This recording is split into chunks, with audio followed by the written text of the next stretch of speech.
La crise du Covid-19 a de nouveau crispé les relations entre l'État et les régions. En fonction depuis juillet, le Premier ministre multiplie les mains tendues envers les collectivités. Le symbole de cette réconciliation, la signature de 7 accords de copilotage du plan de relance.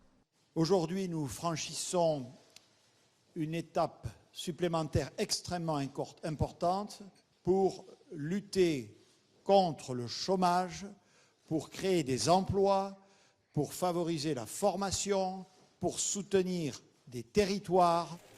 Pour le président des régions de France, Renaud Muselier, il y a un avant et un après cet accord de partenariat. Selon lui, il y a bien un changement de méthode.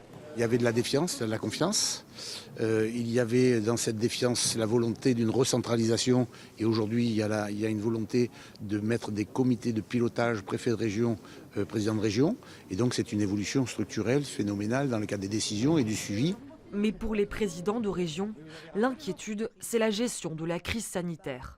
Je crois que les mesures qui ont été prises d'accompagnement des bars en Île-de-France ne sont pas suffisantes. Je crains surtout que le gouvernement n'agisse seul, sans nous associer, parce qu'à la fin, ça retombe toujours sur nous. Nous sommes le filet de sécurité de tous les petits. Et le filet de sécurité, avant de s'activer, il a besoin d'être informé.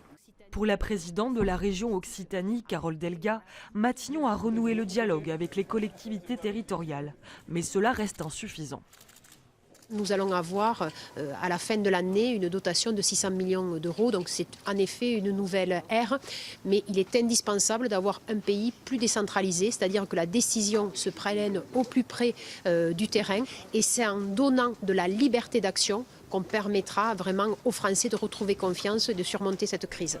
Un accord devrait être signé dans chaque région d'ici la fin de l'année pour adapter le plan de relance aux différents territoires.